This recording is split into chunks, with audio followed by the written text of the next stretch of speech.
Right. Hi, everyone. Today, I'm really excited to be speaking with Dr. Ben Bikman. Dr. Ben is an expert in metabolic disorders such as type 2 diabetes, obesity, and dementias. He's an associate professor in the Department of Physiology and Developmental Biology at the Brigham Young University, which is based in Utah. And there he runs a research lab that focuses on the causes of metabolic disorders. He's published lots of papers in peer-reviewed journals and speaks internationally on these topics. So Dr. Ben is releasing his first book in July, and it's called Why We Get Sick, the Hidden Epidemic at the Root Cause of Chronic Disease and How to Fight It.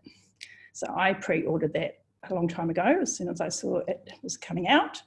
So if you're interested in this, it can be pre-ordered at Amazon, and we'll put a link for you in our show notes. And he can also be found on Twitter and Facebook, and there are many other interviews he's done on YouTube. So basically, Dr. Ben really knows his stuff about why we get fat and sick. And today I've got a lot of questions for him about protein and insulin. So Dr. Ben, thanks so much for talking with us today in New Zealand, and really appreciate you taking the time to share your expertise with us. It is my pleasure, Susan. Thank you for the invitation and the introduction. I'm delighted to be able to talk with you. That's great. So to kick off, would you tell us a little bit about why you wrote your book and the message you want to share with that? Yeah, I'm happy to discuss that. A number of years ago, I guess about 6 years ago now, I conducted a seminar series, a one-week series talking about, it was basically my effort to want to make people aware of insulin resistance. That's one of my professional goals, to help people appreciate this disorder that is so relevant to so many chronic diseases. After I taught that one week series of classes, the response was so positive, and so many people asked me, where can I get your book? And I thought, I should probably write a book. and so that was the beginning of it.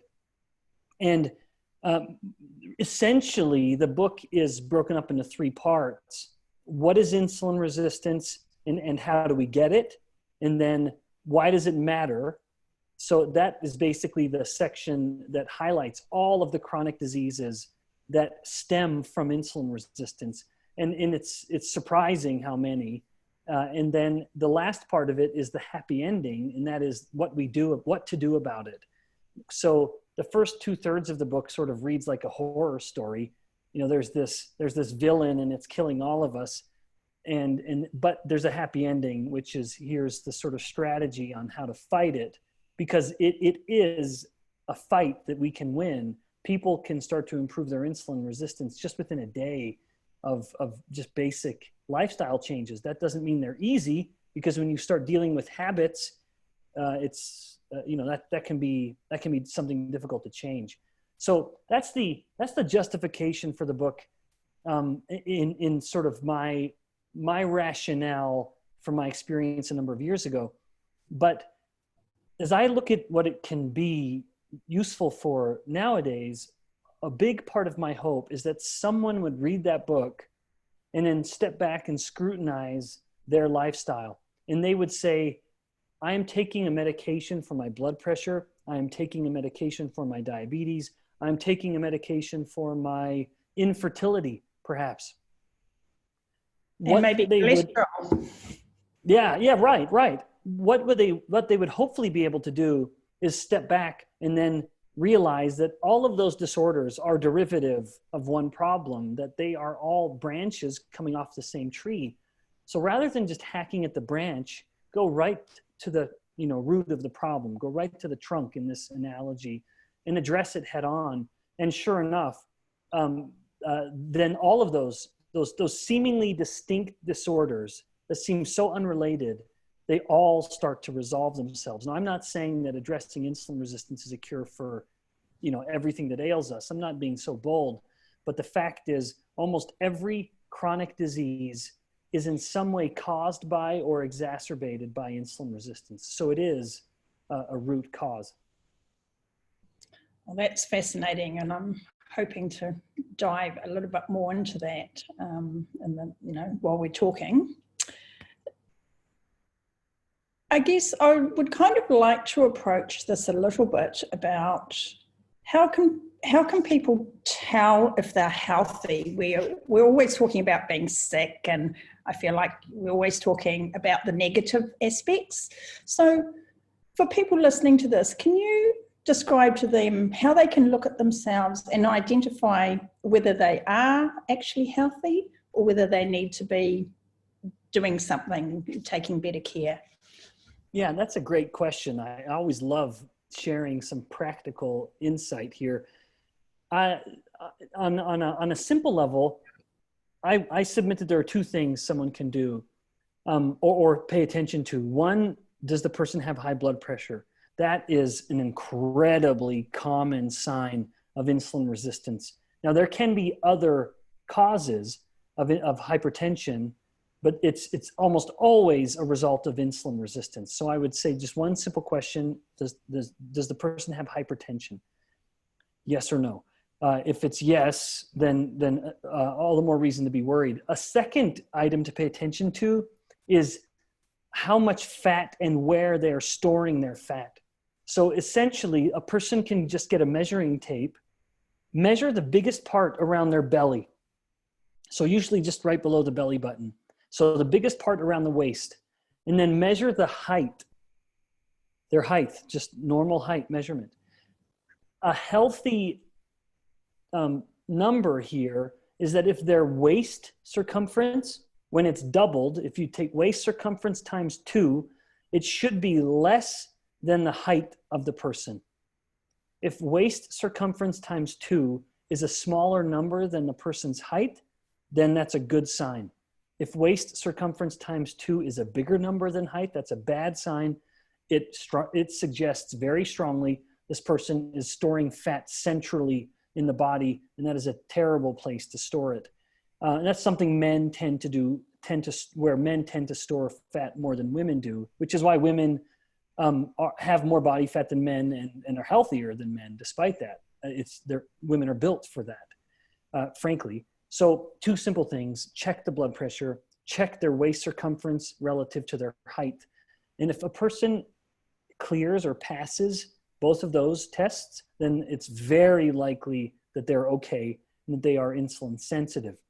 Now, if we take it one step further and we scrutinize a clinical test, then if someone can measure their triglycerides to HDL ratio, so when they look at their blood test that they got from their last doctor visit, put the triglyceride number up top and then divide that by the HDL cholesterol. And if that number is less than 1.5, then that's a very good sign. Then it's very likely that that person is insulin sensitive.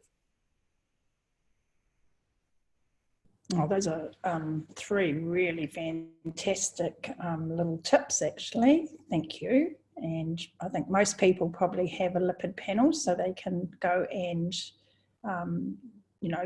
check out that ratio. And then, of course, the waist circumference height measurement is an easy one to do.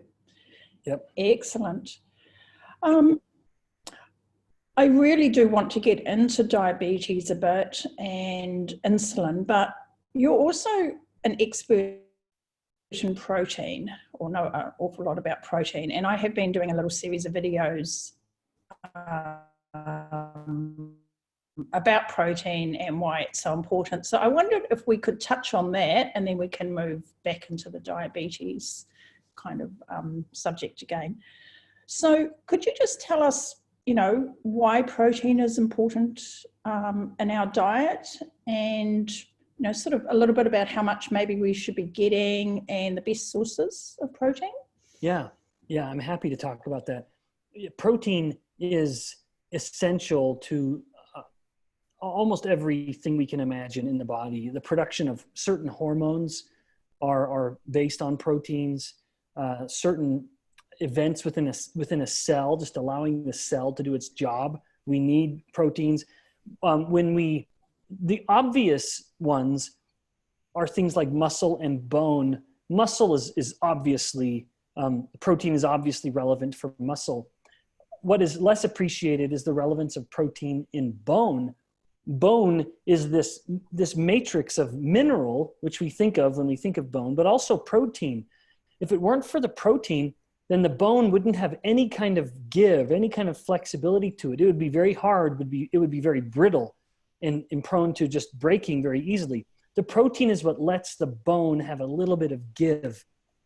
So that's some of the need for protein. Then when it comes to amount of protein, the best evidence suggests we want to get about 1 to 1.5 grams of protein per kilogram body weight. So if someone is about 80 kilos and they have reasonably healthy body fat, and I'll come back to that idea in just a moment. If a person is 80 kilos and they're not too overweight, then they want to be getting 80 to 120 grams of protein per day. Now, if someone is very overweight and they want to lose a certain, if they're 120 kilos, but they want to get down to 80, that's a pretty big shift. Let's say they're 100 kilos and they want to get down to 80 because they know they have too much fat. Well, then base it on that 80, base it on the goal number. So I'll revise what I said earlier, 1 to 1.5 grams per kilogram of ideal body weight. So that's the range, the amount that they want to get per day. And then it is unpopular nowadays, but the most effective, most beneficial sources of protein are animal sources. Whey from dairy and egg whites are the best proteins a human can eat. This is beyond debate. And it's unfortunate that it has become so politicized and polarized that people want to really denigrate animal source protein. It is the best protein a human can eat.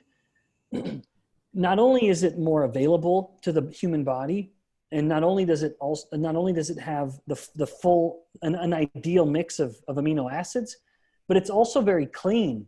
And by that I mean, well, when we compare it to a plant protein, when you have to take, plants don't have high protein. That's not the way they were designed. Plants have extremely low levels of protein. So if you want to try to get protein from a pea, for example, pea protein is a new, very sexy protein. Everyone wants pea protein. You have to take, 1,000 peas to get, you're concentrating all that protein from peas because they have so little, and you finally get enough protein to have a serving of protein from 1,000 peas or something like that.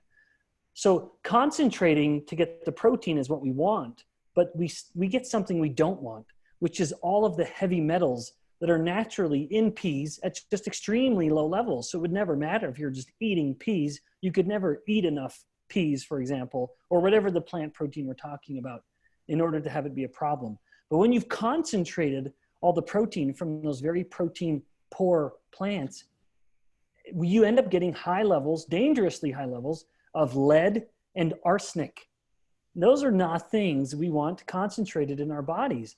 And yet when we are focused on plant proteins, that's what we get. And so all of this big marketing hype that we should be eating plant proteins, I get why a company is saying that. If I am making a protein shake and I wanted to just maximize my profit, make as much money as possible, well, then I would brag about having these plant proteins in there because it's cheaper for me. Plant proteins are much cheaper than animal-based proteins. And so I would be able to make more money. I'd be able to advertise that it's a plant-based protein and everyone wants to get that these days, little knowing that it's actually the last thing they want if they really want to stay healthy. So it is really beyond debate. The evidence is exceedingly clear in humans. Animal proteins work best. And if someone is eschewing animal products for moral reasons, I would still perhaps suggest that that's not entirely justified. because even the broad scale farming for all the plant proteins is not great. But nevertheless, I would say good luck to that person. You have to eat a lot more of that protein to have it be even remotely as effective as the animal-based protein. And you're going to get a lot of stuff you don't want. So anyway, that's a silly way of saying animal protein is best by every possible metric. Wow, what an absolutely fantastic answer. Thank you very much. So if somebody after that still decides they want to be a vegan or have a plant-based diet, would you suggest or recommend that they need supplementation of some sort, or? Oh, yes, most certainly. Yep, the more someone changes their diet to avoid animal products, the more they must supplement. That is, once again, something that there should be no debate about. And again, but let me be clear. I'm not trying to be so negative about a plant-based or, heaven forbid, on the far end, a vegan diet. If someone, you could take a standard person eating a typical American or even New Zealand diet, and if they switch to a plant-based diet, their insulin resistance would get better, even if we just look at it in the context of insulin resistance. In contrast, you could have someone who just goes purely to a carnivore diet. So these two extremes in diet intervention, they both would experience a benefit with regards to insulin resistance, because what they have in common is this wonderful foundation of avoiding processed foods. If someone just cuts out processed foods, that is an incredibly helpful step in the right direction. But back to my original point, the further someone gets from animal foods, the more they must supplement. There is no getting around it. They will very likely have to be on iron supplements. They must be on vitamin B12 supplements, and they will probably have to be taking omega-3 supplements. And even then, it's laughable that the supplement they get with omega-3, they have to get it from algae. And it's the height of silliness to imagine that our ancestors would have been harvesting algae to try to get omega-3. No, we just ate meat and we got everything we needed. So meat is an evolutionary food. Indeed, although this is as much art as it is science, some of the most compelling evidence of human evolution is that we evolved with our big energy expensive brains because we ate meat. That's something called the expensive tissue hypothesis. The idea that our long ago ancestors started eating meat, and that allowed our brains to get bigger because we were so well nourished, and it allowed our intestines to get much, much smaller. And compare a human to any primate animal, those two things stand out. We have much bigger brains and significantly shorter intestines because we started eating such nutrient-dense foods. And that's not plants. Plants are not nutrient-dense any way you want to look at them. Animal food is very nutrient-dense.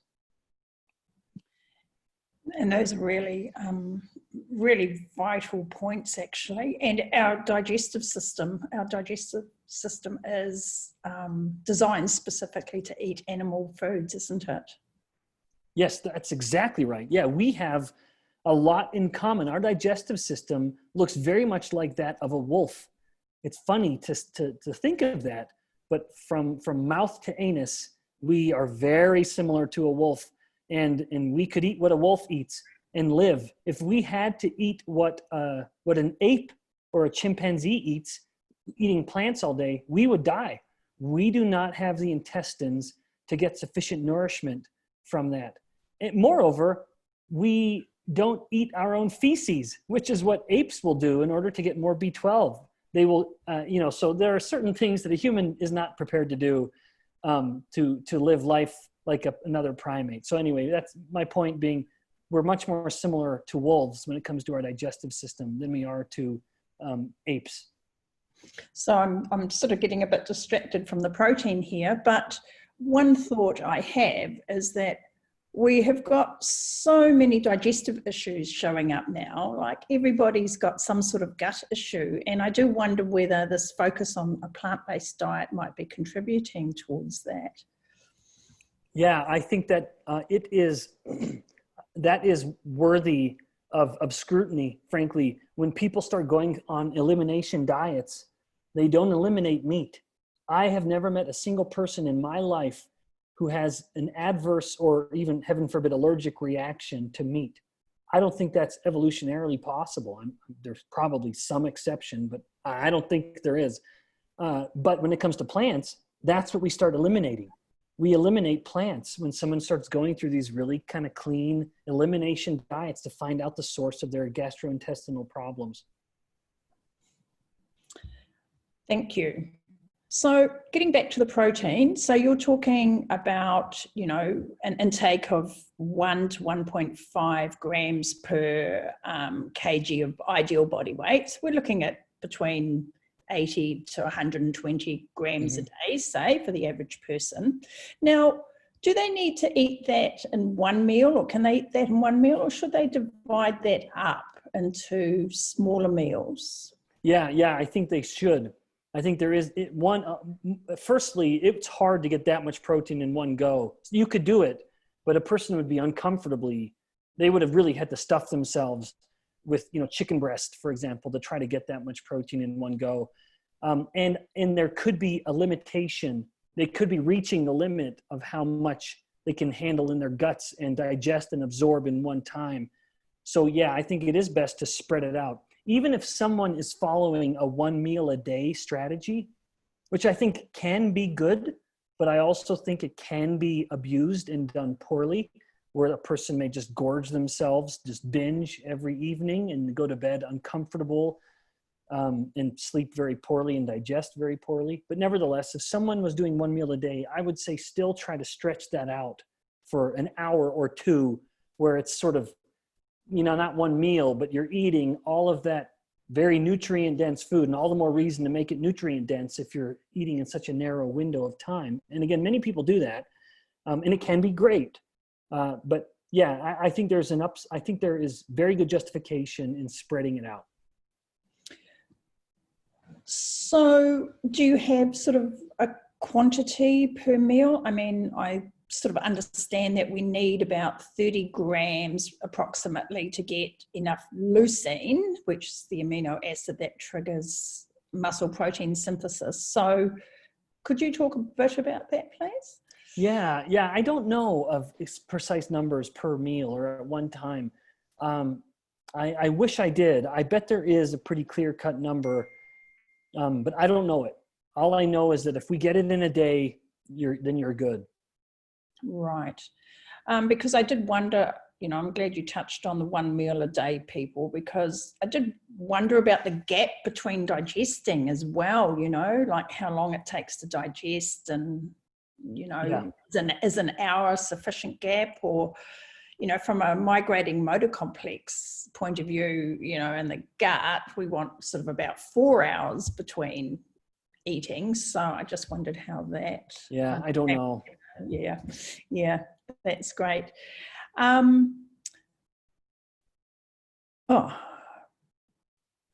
will my next question be? Do you want to talk about how our protein needs change as we get older?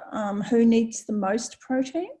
Yeah. Thanks for bringing it up. In fact, I meant to bring that up earlier. Yeah, it's contrary to common belief, we need more as we get older.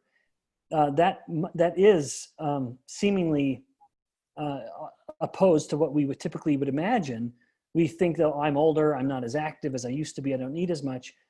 And that certainly is relevant, but what is unappreciated is that as we get older, we become increasingly resistant or less able to converting dietary protein into usable protein, like in muscle and bone, for example. But that's really selling protein short insofar as protein does all kinds of things in the body. But we become increasingly resistant to that effect. And so in order to get the same effect, stimulating muscle protein synthesis, which you mentioned earlier, we need more protein to do that as we get older. So as someone's reaching, in their 60s, all the more reason to be on that higher end, closer to the 1.5 than they were, than maybe 20 years ago, and they could have been fine hovering around the 1 gram per kilogram.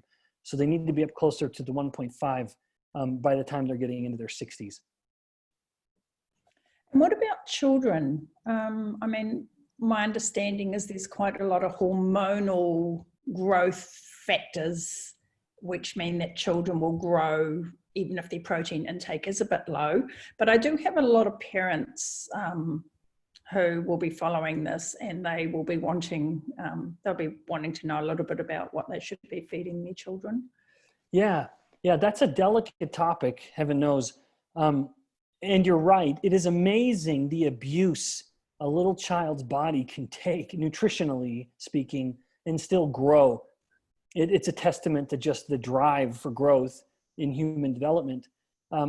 But yes, we should make no mistake about it. Children need protein for growth and for any number of other things, including the hormones that are facilitating that growth, like growth hormone itself. As the brain is making growth hormone, the growth hormone is built on amino acids. It's one of those protein-based or peptide-based hormones, as we call it, a peptide-based hormone. So a child should be getting protein, and I don't know a cutoff for children, but I suspect it's around 1, maybe a little less than 1, maybe it's closer to the 0.8 grams per kilogram, but I could be wrong. I don't know children as well as I know the science on adults, but I will say as a parent to 3 young children, it is my absolute priority to make sure they get enough protein. And I try to get this protein in as natural a source as possible because 1, it will be better for them. They'll get more of the benefit from the protein, but 2, because it comes with fat. I want my children to eat protein and fat. And that means I try to limit the amount of snacks that we have in the house, because snacks are just pure carbohydrate. If it's little crackers or little pieces of bread or cookies or whatever, that is almost totally carbohydrate. They don't need the carbohydrate. Literally, we don't need carbohydrates in our diet as humans. We make all the glucose we need in our livers. Now, I'm not saying not that we shouldn't eat it at all, but I'm saying there's something terribly wrong when the majority of our energy in our body, or the food we're eating, is coming from the one class of food that we don't have a biological need to eat. We need protein, we need fat. I do my best to make sure my children get protein and fat. So when they want a snack, I offer them whole fat, unsweetened yogurt, and we can put berries in it. When they want a snack, I offer them cheese sticks or cottage cheese, anything I can that has protein and fat in it, as much as I can shove in their beautiful little faces. That's kind of that's my philosophy. And so for me as a parent, I'm not counting the grams of protein, and I don't think any parent should need to. It's essentially just let the child decide, because little children have such wonderful control over their appetite. They don't have the same addictions and habits that we do as adults. I'm amazed at my kids. They eat and then they're done. And I would be enjoying the same maybe food, even if it's a delicious food that they are, and I don't want to stop even though I know I'm done. It's just because I'm more addicted to these kinds of foods than them, whatever it may be. But back to my point, protein and fat, let the children eat it. Animal sources will always be better than plant sources. And for me, I try to get them to eat as much as they are comfortable eating. So again, I'm getting a little bit distracted here, but with the kids, we talk about kids being hangry and, having low blood sugar, and, so then parents are constantly like shoving food into their mouths. What are your thoughts about that? Yeah. I'm thrilled you brought that up. Hangry is a real phenomenon, but it has very little to do with genuinely low blood glucose. If someone has a genuinely low blood glucose, that is extremely uncommon. The body defends that glucose and it won't let it get too low. And so I believe much of when someone is feeling agitated when they're hungry, or hangry as we call it, it's because they just don't like being hungry. And that, I think, is a problem. I think it's a plague of our society globally, where we are so used to eating all the time that if we get hungry, if our intestines are empty, we panic. there's a genuine sense of panic in some people. And I've seen it in people I know very well. They will say, oh, I just cannot fast. I get so sick when I fast. And I'm looking at the person who's incredibly overweight, who's telling me that. And I think, no, you can fast. You have hundreds of thousands of calories of energy on your body waiting to be used. You just hate being hungry. People become addicted to that sensation of having something in their guts, even addicted to the sense of being full all the time, which is the worst way to feel. I mean, it's so much better just to feel lean and sort of slim, not having stuffed yourself with food. So hangry is far less a result of genuinely having low blood glucose. Not to say that can't happen. It can. It's just very uncommon. It's far more often a result of someone is just so used, they're so addicted to feeling full all the time that when they actually feel a little hungry, it's just panic. So can you explain about gluconeogenesis for people and also maybe a little bit about ketosis as well, but how we are able to keep our blood sugar pretty stable, without needing to eat? Yeah. So Yep. So this sort of segues from what I mentioned earlier, that because of this process called gluconeogenesis, we don't need to eat glucose. That is not an essential nutrient or requirement in the human diet, which is to say we do not need carbohydrates. But again, I'm not saying that we shouldn't eat them. They're just not essential because we make everything we need. And that's through this process of gluconeogenesis. Essentially, the liver can pull in building blocks. And in fact, the most common one is lactate, interestingly. But regardless, the liver can take in little building blocks and create glucose. And then the liver, the ultimate selfless organ in the body, it shares everything with the rest of the body. It then shares this glucose. So Susan, you and I could decide right now, for the next week, we're going to eat no carbohydrates. We're going to eat nothing but nothing but steak for the next week. Our blood glucose levels would be perfect the entire week, even though we're not eating a single speck of carbohydrate, because our liver would make all we need. Now, interestingly, that process, as so many things are, is totally controlled by the hormone insulin. When insulin is low, that's essentially telling the body, I am not eating. I have not eaten food. Insulin is low, because insulin is the hormone of the fed state, or the having just eaten state. When insulin comes down, then the liver starts making new glucose. So low insulin activates gluconeogenesis. It allows it to happen, I should say. I should say it that way to be more accurate. Low insulin disinhibits. It steps out of the way and allows gluconeogenesis to happen. Interestingly, in order to just make sure blood glucose levels stay normal. But that same state, having low insulin, shifts the body's energy use to be burning fat at a much higher rate. Now, briefly, the body is like a hybrid engine. At any moment, it's using a balance of glucose or fat, and fat, I should say, at various levels. Always both, but when insulin is high, we are very heavily using glucose as our fuel. When insulin is low, we shift. And now almost all of our fuel needs are being met by fat. When fat burning is elevated for a long period of time, not that long, 16 to 20 hours of higher fat burning, in other words, 16 to 20 hours of insulin being low, the body's burning so much fat that the liver starts taking some of that fat, burning it, and turning it into ketones. So the same state in the body where the liver is making glucose, the liver is also making ketones, because both of those happen in a fasted state or a state where insulin is low. I emphasize that latter point because someone could be adhering to a low carbohydrate diet and it's like the body is in a fasted state, high ketones, and the liver is making glucose to feed the body, because there are some cells that need glucose, like red blood cells. Red blood cells that run through the blood and carry all our oxygen and our carbon dioxide to breathe off or breathe in. These red blood cells must rely on glucose. So it's a good thing we can make it to feed those cells, whatever the cells are that need just the glucose. But nevertheless, insulin, when it is low, the liver is both making glucose and it is making ketones. That's great. I want to come back to that in a minute, but I'll just wrap up our little bit of protein, and then I really like to get a bit more into the insulin and glucose and have a ton of questions for you.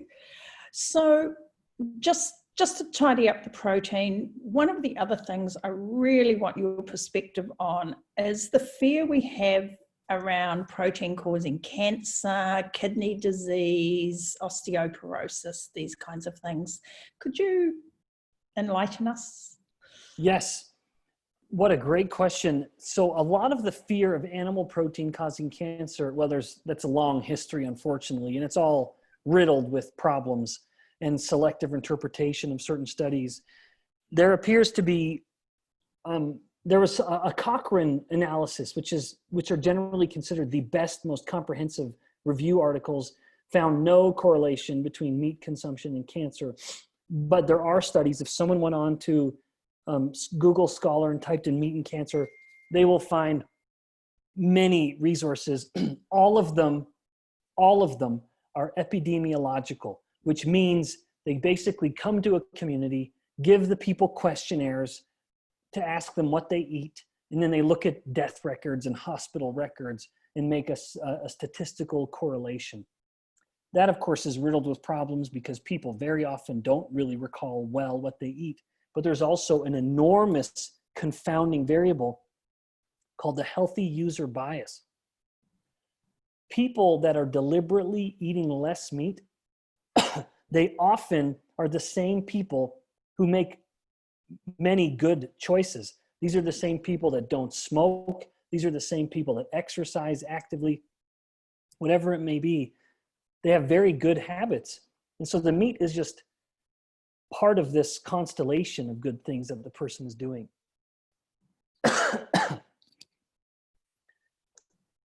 And I don't remember what your next part was, but Susan, hopefully you can edit this out. I've just got to get a drink of water. Absolutely. I'm sorry, just one sec. No worries.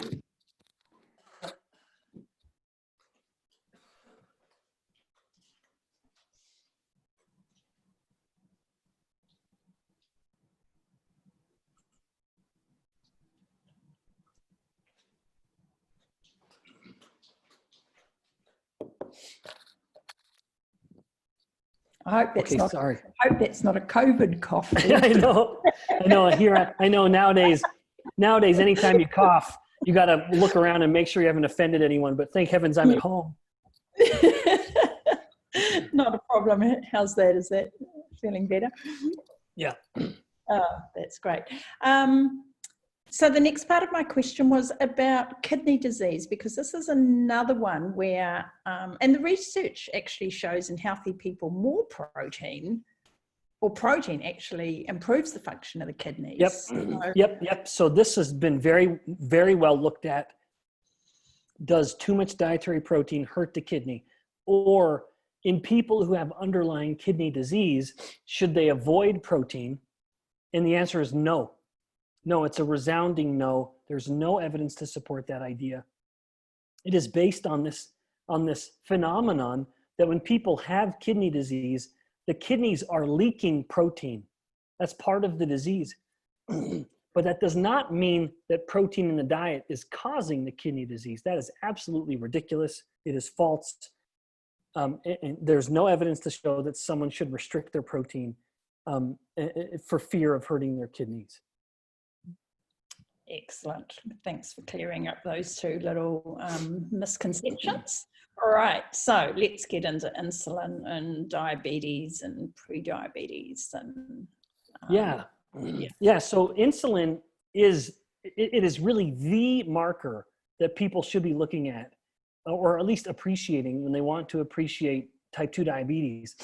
Unfortunately, historically, we look at type 2 diabetes as a disease of glucose. But let me sort of paint the picture to help people appreciate why that's so terrible. Over the course of the person's life, there's two things that we want to pay attention to: insulin and then glucose, which is the only one people pay attention to. Over the years, what's happening is that a person is becoming increasingly resistant to insulin. So insulin is climbing higher and higher and higher, but it works well enough to keep glucose in check. Eventually, the person becomes so resistant to insulin that now they cannot make enough, that the insulin is no longer controlling their blood glucose.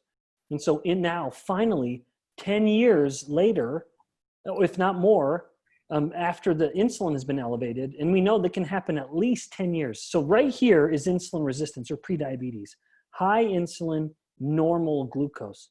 But then eventually, as I said, the body becomes so resistant to its own insulin that now the glucose starts to climb, and then we detect the problem based on conventional clinical medicine. Importantly, when we are only looking at glucose, we have missed it years, decades potentially, after the problem has actually started. And then we make the problem worse because we only look at the glucose and we're totally ignoring the insulin in the person with prediabetes or type 2 diabetes. We look at the glucose and we think that's the only variable that matters. We just have to lower your glucose. And one way to do that is to push the insulin even higher. And so we take the type 2 diabetic who's often already overweight and sick in other ways like hypertension, and we give them more insulin. We now put them on insulin therapy, or they're taking insulin injections. And then sure enough, by pushing that insulin up even higher, we lower the glucose back to normal. But we know there are some incredibly well done studies. The more aggressively we treat someone with insulin to lower the glucose, it works. They lower the glucose, but their risk of mortality, actually dying, goes up significantly higher. They are 3 times more likely to die from heart disease. They are 2 times more likely to die from cancer. And even if they aren't dying prematurely, which they almost always do, they gain a significant amount of weight because the insulin is, of course, telling all the fat cells to grow, grow, grow, which is one of insulin's many effects. Now, to flip this whole paradigm around, or to go back to the beginning of it, if we looked at insulin, if here are those 2 variables, the insulin and the glucose, if we kept track of the insulin instead of the glucose, or at least in addition to the glucose, now at time point 0, at that early clinical measurement, they're coming in and we run an insulin test from a blood test, and we see the insulin start to climb. Again, this can happen decades before the glucose changes. We detect it significantly sooner. And we will treat it better because then we will talk and think about how can I lower the insulin level the best. And the best way to lower insulin is to just simply eat less carbohydrate. And that is why a dietary intervention will beat any drug ever made when it comes to improving type 2 diabetes. No drug, even the best drugs, are half as effective as lifestyle changes. And so you're talking about some form of therapeutic sort of carbohydrate restriction, really? Yes, yeah. Yes. So intermittent fasting and or just a carbohydrate controlled diet. I hate to say the word low carbohydrate, and heaven forbid I say the word ketogenic diet. It doesn't have to be that extreme, although the results can be just phenomenally rapid. And I've seen that myself collaborating with a clinic here around my university. But nevertheless, if someone just controls their carbohydrates, just bring those down and focus on real carbohydrates, not processed food. So fruits and vegetables more than fruits are better than fruits in that regard, but just control carbohydrates. And then immediately the blood sugars levels will start to get better and insulin will finally start to come down. So we have a real problem here in New Zealand. I mean, I send my clients off to see if I can get insulin. I've tested, I've been doing that for, probably over 10 years, and I get so much pushback, How do we talk to our GPs and sort of, doctors and, get them to understand this? Because I think that having them involved in this whole process has to be absolutely essential. I agree. It can be a frustrating process. I think that, well, one, the patient could in fact go onto resources online like Google Scholar and actually get some of these articles that I'm mentioning. They could actually bring in the science to show their practitioner, but they could also just take time to kind of explain the paradigm that I just did, the difference between insulin and glucose. Too often, those two very distinct things are conflated. We look at them as one, going hand in glove, and that is not accurate. You can have, acutely it is, when you eat a sugary or starchy meal, blood glucose goes up and so too does insulin. The difference in someone who's pre-diabetic, the glucose could have come back down and yet the insulin has stayed elevated. So they are disconnected or they are uncoupled. So I think it is really important to just explain it in this way, that these two are not synonymous. They don't always go together. They can separate, they can depart. And that is the earliest stages of insulin resistance or type 2 diabetes, when the insulin has stayed elevated, but the glucose has come back down. But we should be, and I say this as much to myself as anyone, we should be quite considerate of the GP, because like everyone else, they only know what they have been taught. And no, in medical schools do not provide nutritional counseling or nutritional education. That's not part of the curriculum. Why should we expect them to know that? It's not fair. They only know what they've been taught. And so sometimes it might be on the patient to teach the physician the truth, at least behind insulin resistance. And I think that's not unwarranted, because this has become the single most common problem in the world. In the world. It is the most common disorder, the non-infectious disorder. In the US, it potentially affects up to 88% of people. It's just a shockingly high of adults. It's a shocking number. And obviously, a part of this problem is we don't recognize it. And once again, that's part of the justification for my book. It was to help insulin resistance become a more common part of the conversation. Yeah, that's great. With the measurements, with the testing, what do you think about C-peptide as a test? Is that better than insulin, or? No, it's not. C-peptide is not better than insulin. It's a different marker. C-peptide is actually made with insulin. So when the beta cells of the pancreas release an insulin molecule, they also release a C-peptide molecule. The problem, so you'd think on the surface that's perfect. It's a perfect match. It's not. C-peptide has a different half-life. In fact, I think it's a significantly longer half-life than insulin is. So in other words, C-peptide can stay around in the blood at much longer levels. And so the levels are going to be totally different, unfortunately. So fasting insulin is good. The best is a dynamic insulin pattern where the person gets their insulin measured at time point 0. Then they drink a glucose solution, a glucose drink, and then they measure their insulin, 30 minutes, 1 hour, 90 minutes. That's the simplest way to do it. And essentially, if someone is ever able to do that, it's not easy to get it done, of course, because a GP doesn't want to do that. And I don't blame them. It takes time and money. But if a person does that dynamic pattern and has, or test and has 4 insulin levels, essentially, you just want, so insulin level number 1 at fasting, number 2, right after the drink, and then an hour after, then 90 minutes after. You want the second time point, or the first time point after drinking the solution, to be the highest point. So if insulin went from 5 millimolar up to 40 millimolar, and then down to 30, then down to 15, that's perfect. That's a very good pattern.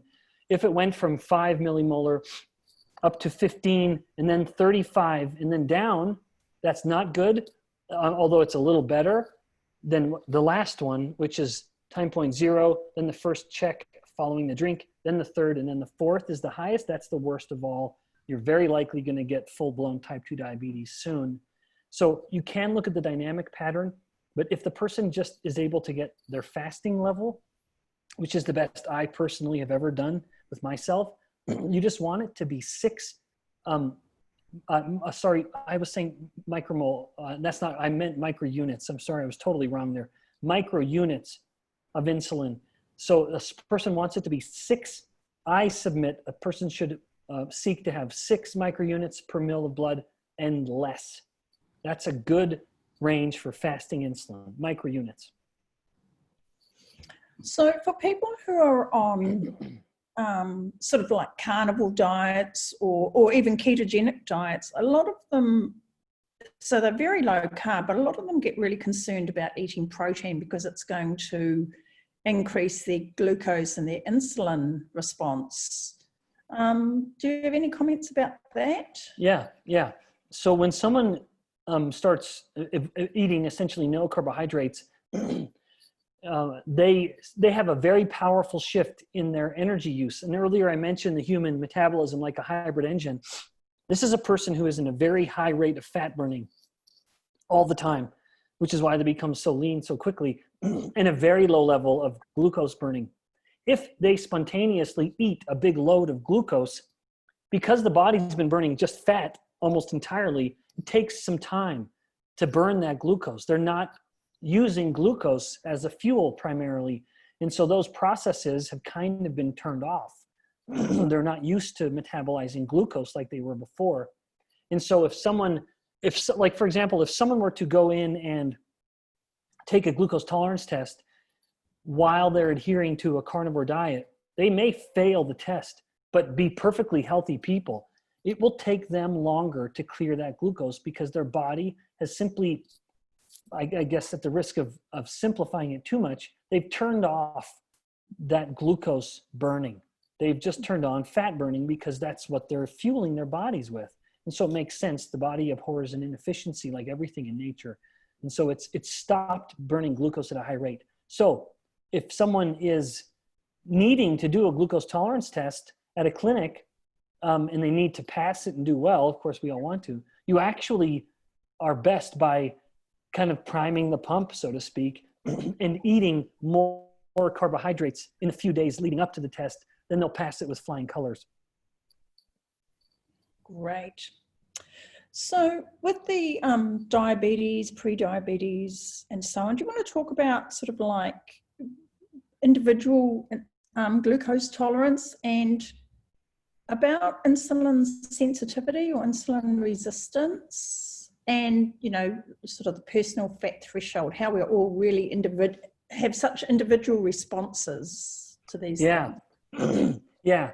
So we can start that topic with the personal fat threshold. The personal fat threshold is this theory that everybody has an optimal fat limit. And then once we go beyond that, now we start diving into the realm of insulin resistance. I submit that the best way of looking at the personal fat threshold is zooming down to the level of the cell, of the fat cell itself. We look at each fat cell as having a threshold. And that is a more accurate perspective because as a fat cell is growing, there are 2 ways a fat cell can continue to grow.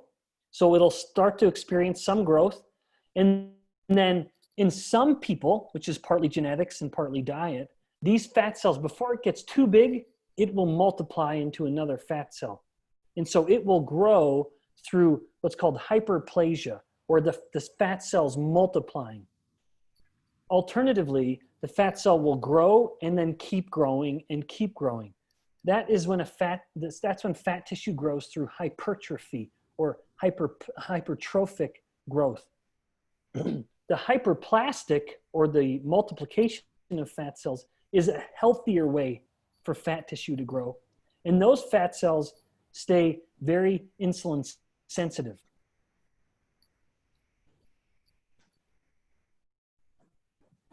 Sorry, I just had to go and pop the dog outside. No problem. No problem. In fact, Susan, I don't have a hard deadline at 5 o'clock here, but if we could about 10 more minutes, that'd be perfect for me. Okay, yeah, my family demands. We'll start. No, that's great, and I really appreciate your time.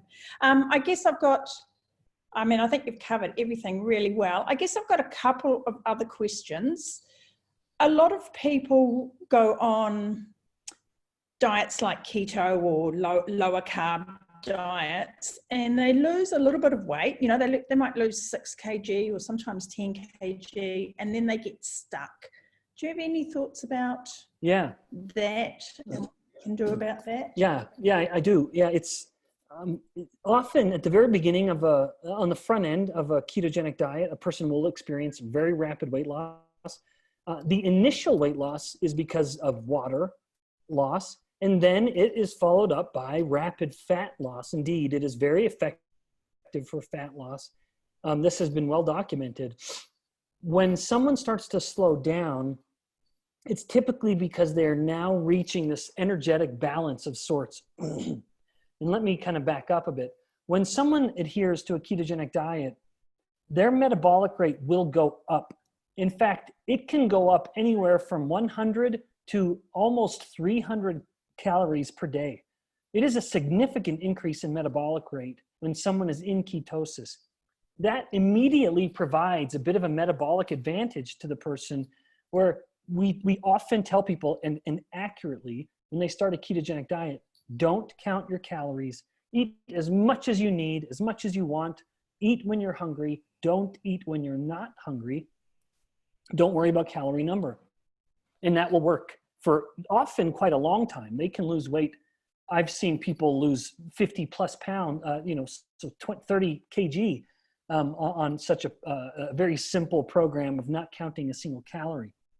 Once a person has plateaued and they're still in ketosis, at that point, it could be now of an energetic fight where they are eating too many calories. And that's when something like time-restricted eating or intermittent fasting becomes very useful, because when people do that, they end up just spontaneously eating fewer calories. Even though, once again, we're not saying calorie restrict, that ends up just being part of the overall phenomenon with intermittent fasting. So at the beginning of a ketogenic diet, I often tell people it's unrestricted. Just keep your carbohydrates at a low level, but eat as much as you want of everything else.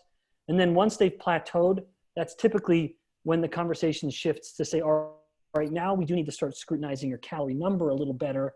Let's start intermittent fasting. And that can be any number of ways.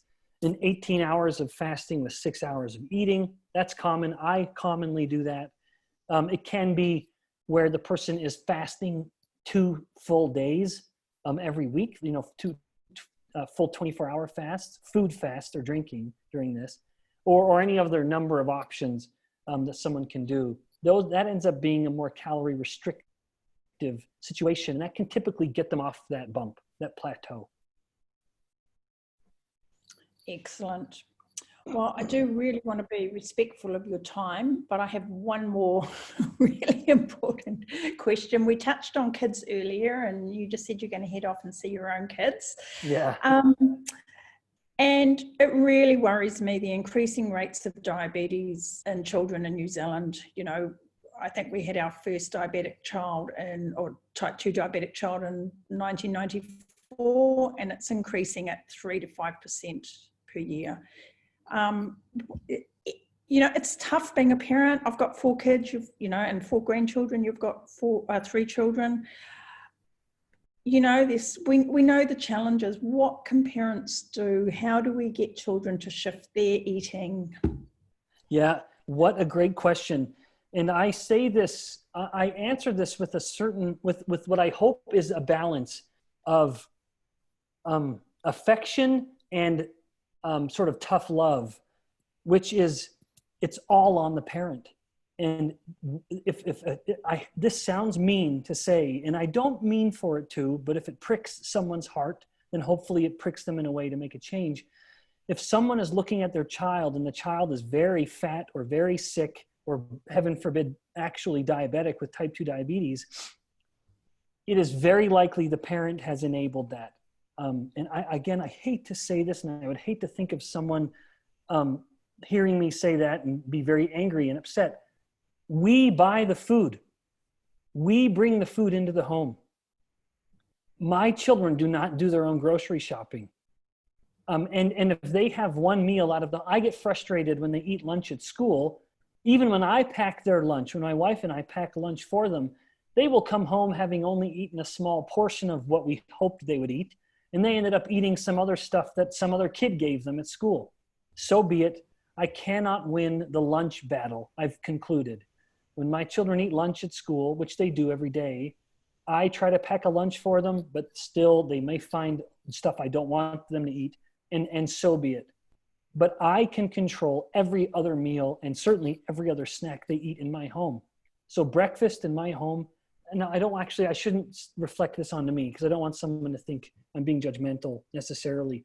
It is up to the parent to control breakfast and dinner and all the snacks in between. And if we're looking at a child and we're worried about their weight and worried about their type 2 diabetes, we should really look in the mirror and ask ourselves as parents, am I the one who's actually causing this? And I suspect often the answer will be yes. Now, in some instances, there is an enormous genetic propensity for obesity. That is real. It can happen without a doubt. And so having a chubby child is one thing, but for that child to get type 2 diabetes, no, that shouldn't be happening. It's one thing for a child to be chubby. And indeed, that can be perfectly fine and healthy even. But to be type 2 diabetic, that is when it has gone too far. And I do believe the parent must take action to help the child. The child, again, I already said this, does not do the grocery shopping. That is the parents. So it is our responsibility to raise these children, to give them every advantage we can, including a healthy body. And boy, I hear someone thinking I'm being so smug and condescending. I am not. I know how just brutally exhausting it can be to try to be a good parent. It is such a frustrating, sometimes hopeless feeling. And so all the more reason to control what we can. And so I would say start with breakfast, start tomorrow, throw out the cereal. And that will be an ugly, horrible fight in the home. And I would hate to, I don't want to be there to see it. I would say the one benefit I have is that I knew enough of what I know, even then, what I know now, that I started this early with my kids. My kids have never been raised on a morning that starts with bad food. It has always been good food. I always wanted breakfast to be a meal that we could control perfectly. The kids are kind of tired. They just come and eat what we put in front of them. Not always. I'm painting even a rosier picture than it is. They'll still complain about something, but that's just what they know. And so I very much admit I don't have the fight that other parents have. And so heaven help them in those fights, but it is a fight worth having. We are the ones that control that in our children. And it should be. They are our children. They are our responsibility. Oh, that is absolutely amazing. And I think that's a really great place to end. Thank you very much. I really, really appreciate you taking your time out to talk to us today. And I'm pretty sure you'll probably get a lot of book sales to New Zealand after. Oh, I hope so. I'll come for a book tour. I've always wanted to get out there. Oh, that would be fabulous if you did. Look, it's just been amazing. I just love the way you explain things, and you're just so real and humble. And so thank you so much for your time. And my pleasure. Thank you for the invitation. I had a great time. Thank you. Thank you.